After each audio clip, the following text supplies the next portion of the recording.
महारानी। Good morning Swami ji. लेकिन तुम मुझसे पहले दरबार में आकर के क्या कर रही है? ढीला है रही हूँ। हाँ, मैं इंतजार कर रही हूँ कि आज मेरे स्वामी जी कब आएंगे मेरे पास। मैं आपकी इंतजार कर रही थी। लेकिन महारानी मुझसे पहले तू दरबार में आकर के मेरा इंतजार कर रही है। मैं पुत्र की इंतजार कर रही थी। मैं कुछ समझा नहीं महारानी। बेटा उत्तम गया है जंगल शिकार खेलने के लिए। आज मैं उसी की इंतजार कर रही हूँ। उत्तम का? हाँ। और उत्तम जंगल गया है? हाँ, जंगल गया है। पागल हो गई है महारानी तू, जो अपने पुत्र को तू जंगल भेज दिया। स्वामी जी, उत्तम कुमार को मैं बहुत समझाई, बहुत मैं बुझाई, लेकिन उत्तम कुमार मेरा बात मानने से इनकार। कोई बात नहीं महारानी, तू जा हवेली में बैठो और मैं उत्तम का इंतजार करता हूँ। क्यों नहीं स्वामी जी, आज ही मेरा पुत्र उत्तम आने ही वाला है। जैसे आज मेरा पुत्र अपना महाल सिंह दरबार में आए, अपने पुत्र को गोद में लेकर सिंह दरबार में बैठ जाइएगा। हाँ महारानी हाँ। लेकिन स्वामी जी, लेकिन क्या? मेरे पुत्र के सिवा कोई गैर लड़का आपके गोद में नहीं बैठना चाहिए। महारानी, जब अपना पुत्र उत्तम कुमार है तो कोई गैर लड़का मेरे गोद में क्यों बैठेगा? हाँ, मैं तो भी यही कह रही हूँ कि मेरे पुत्र के सिवा कोई गैर लड़का बैठना नहीं चाहिए। कुछ नहीं होगा ऐसा। हाँ। जा तू आराम करो, मैं उत्तम का इंतजार करता हूँ। आराम नहीं करूंगी, सुबह की टाइम है। इन्हीं लरम लरम हाथों से आपके लिए गरम गरम कॉफी तैयार कर। अरे वाह,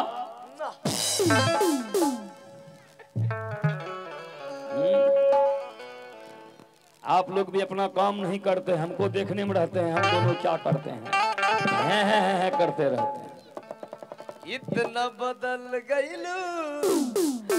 महारानी तू जा। ठीक है स्वामी जी, मैं जा रही हूँ, बाय। मैं उत्तम का इंतजार करता हूँ, देखता हूँ मेरा पुत्र आता है या नहीं।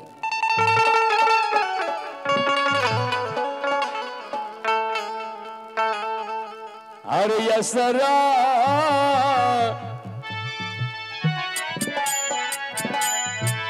देखिए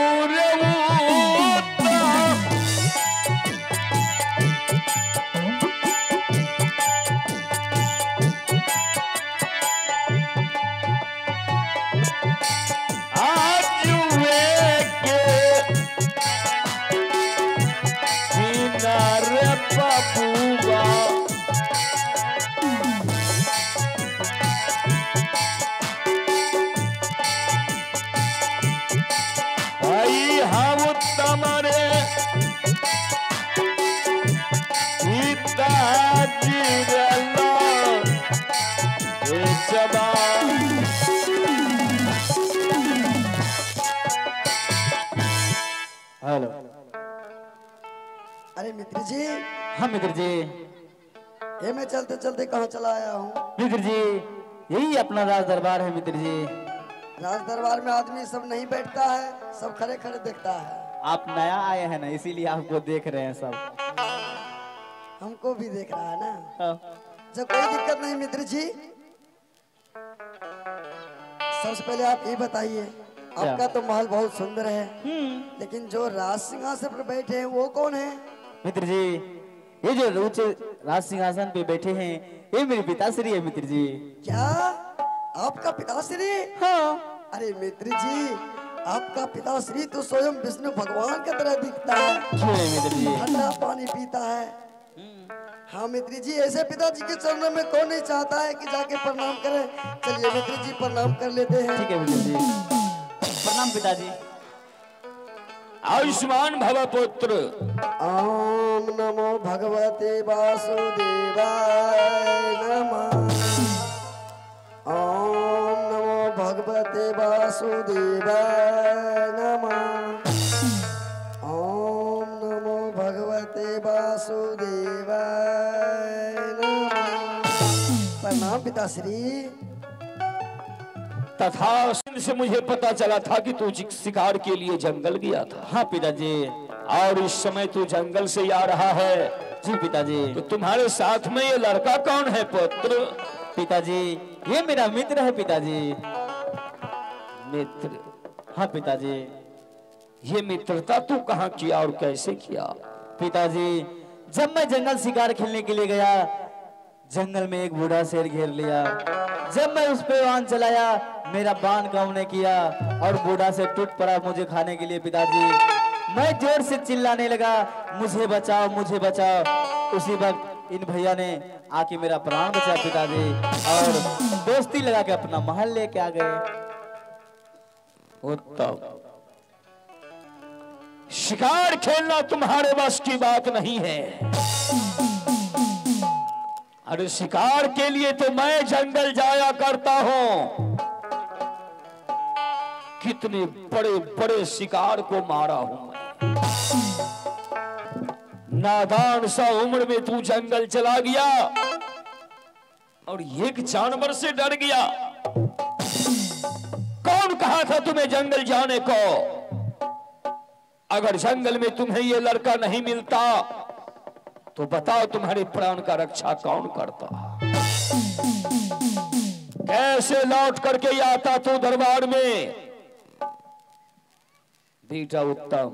हाँ पिताजी। जो बच्चे अपने माँ बाप के बातों का उल्लंघन करता है उसे संसार में कहीं जगह नहीं मिलता। हाँ पिताजी। संसार में ठोकर ही ठोकर उसे लगेगा। अरे मेरा कहना मानो अपने पिता का। अपने बच्चे को बिना माँ बाप से पूछे बगैर एक भी कदम नहीं उठानी चाहिए। जी पिताजी। कोई बात नहीं है उत्तम, कम से कम जंगल गया तो ये काम नेकी का किया जो आज तू जंगल से दोस्ती लगा करके आया। पुत्र। जी पिताजी। दोस्ती का रिश्ता संसार के सुनहरे पन्ने में लिखी गई है। दोस्ती का रिश्ता संसार में सभी रिश्ताओं से ऊंचा है। हाँ पिताजी। जब तक संसार में जीवित रहोगे अपने दोस्ती को निभाना। क्यों नहीं पिताजी? लेकिन जिस दिन से तू जंगल चला गया तुम्हारे लिए मेरा गोद सोना ही सोना लग रहा था। आओ तुम दोनों मित्र मिल करके बैठ जाओ अपने पिता की गोद में। जो हो गया पिताजी। मित्र जी। क्या हुआ मित्र जी? चलो चलकर पिताजी की गोद में जाके बैठते हैं। अरे मित्र जी आप क्या कर रहे हैं? पिताजी की गोद में बैठने की बात कर रहे हैं? हाँ मित्र जी। नहीं नहीं मित्र जी, मैं पिताश्री की गोद में नहीं बैठूंगा मित्र जी। क्यों मित्र जी? क्योंकि मित्र जी पिताश्री के शरीर में रसाई पोशाक पतंबरी लगी हुई है और मेरे शरीर में धूल और मिट्टी। अगर मैं पिताजी के शरीर गोद में बैठूंगा तो ना जाने पिताजी को रसाई पोशाक गंदी हो जाएंगे मित्र जी। इसलिए जाइए आप पिताजी की गोद में बैठ जाइए। मैं इसी जगह नीचे बैठ जाता हूँ। मित्र जी। सुनो पुत्र, खड़े हो जा। जैसा भावना तुम्हारे मन में है वैसा भावना मेरे मन में नहीं है। मेरे पुत्र उत्तम का मित्र हो तो उत्तम के साथ साथ तू मेरे पुत्र के समान हो। इसलिए और मेरे गोद में बैठ जा पुत्र।